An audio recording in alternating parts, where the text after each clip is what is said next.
Sirius Altius Fortius. Quicker, higher, stronger. This is the motto of the Olympic Games. With respect to our predecessors, we have opened up quite a massive gap in human performance. As a matter of fact, we have shaved off almost 30 minutes in a marathon race in about 100 years. It's quite a massive step forward for humanity. However, at the same time, the gap between success, finishing first on the Olympic podium, and finishing 12th can be summarized in 1%. It's that small of a gap that all athletes dream of ever since they start their athletic career. Let's put that in context a little bit. Let's go back to the Olympic Games in Rio. In one of the rowing competitions, and after rowing for 2 kilometers on a lake, and after rowing for about 6 minutes and 40 seconds, the competition ends this way. So sometimes 1% is quite a comfortable gap to be in, right? Now, this does not only apply to Olympic sports. As a matter of fact, in one of the most recent stages of the Tour de France, this is how it ended. And if you were to quantify the difference there, you're not talking about 1%. But again, 1% is a very comfortable gap to be in. So how do athletes obtain that 1% competitive edge? What gives athletes that 1% competitive edge? In the context of our meeting today, I will focus on how data is driving athletes' performance and why data is the one unique factor that empowers athletes to make decisions. And athletes who are empowered to make informed decisions, and hopefully more informed decisions than their competitors, are athletes who have got a highest chance of winning at any competition. Such kind of data has empowered Tatiana to win several medals in wheelchair racing. Data that helped Tatiana uncover some of the correlations between her training, the equipment that she was using, and her nutrition.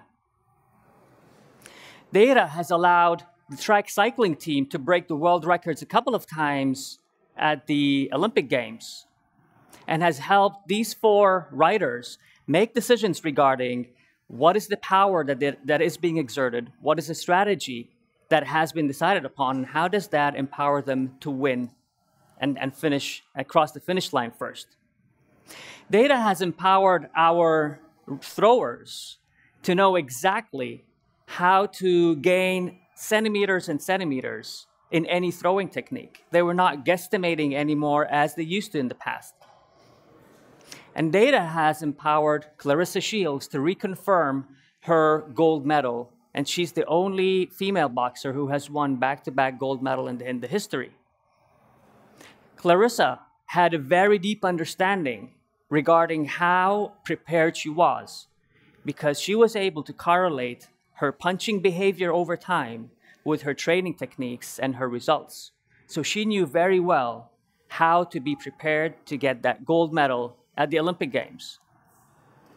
Data has empowered the diving team to pick up the synchronized diving pairs.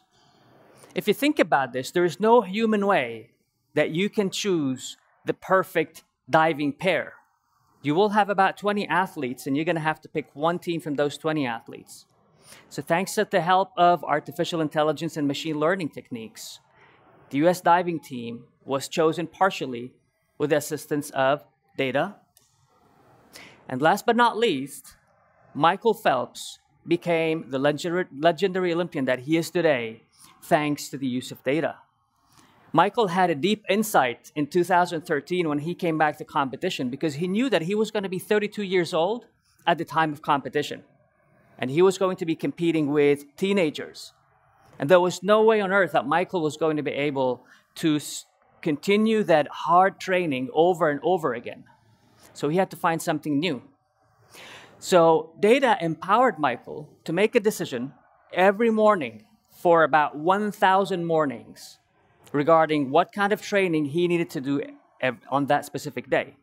Michael was monitoring how he slept, he was monitoring the quality of his sleep, and he was using those data points to have a constructive conversation every morning with his science staff, and with his coach, so that the training program is not a program anymore. It's actually a training regime that is decided upon each and every day.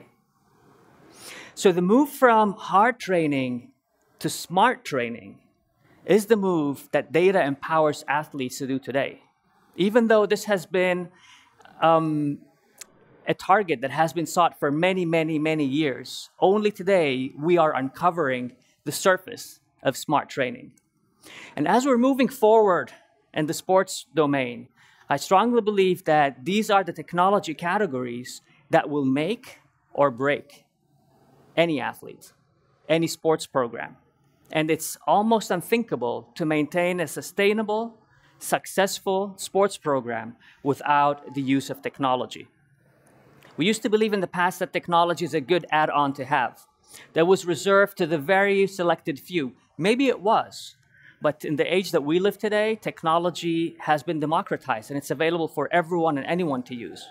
And we need to take into account that technology is as important for an athlete as having a great coach and having access to great training grounds. So what next? Where do we go from here? I strongly believe that over the next 4 to 5 years, we will start looking, or we start uncovering the human element of technology. We touched upon this in all of the conversations today. The more technology becomes invisible, the more technology becomes adaptable to the athlete, the more technology understands the athlete's language and understands actually the syntax that the athlete uses with the coach, the more that technology is going to become powerful and the more it will unlock in the athlete's capabilities. Now, we all watch these marvelous movies, right? And I remember surely when I was young, I used to look at the technologies in these movies as something that was so far ahead.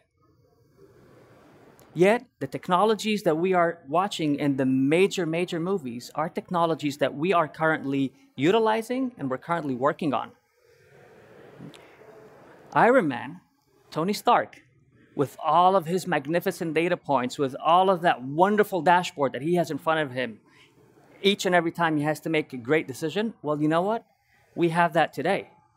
And I believe that the difference between Tony Stark and any professional athlete is on the capability of actually executing to get to that stage. And we are today in full execution mode. So today, technology is making its way into all of the sports, and it's modifying some of the sports that we currently know. It's introducing new paradigms. Objects that athletes use are becoming those platforms that we have been talking about so far.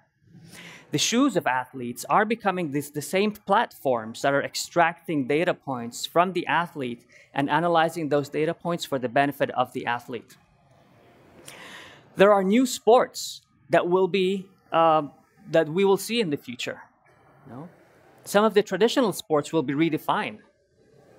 There's no escaping that. There are new business models in sports. What does it mean to watch a game? What does it mean to go to a venue? What does it mean to watch a game on a mobile device? What does it mean to watch a game at home? Great questions. And also, data and technology is defining a new league of sports. This scene, believe it or not, is from a field called esports. It's a bunch of guys playing video games against each other, yet people go to venues. These venues are filled up, and esports is already a multi-billion-dollar business that is that's being put as a candidate for the Paris 2024 Olympic Games. So thanks to data and thanks to technology, new sports are being defined, traditional sports are being reshaped, and I strongly believe that we have set ourselves upon a pathway, much like a butterfly that can never go back to be a caterpillar again. We can never think about sports without technology again. Thank you very much.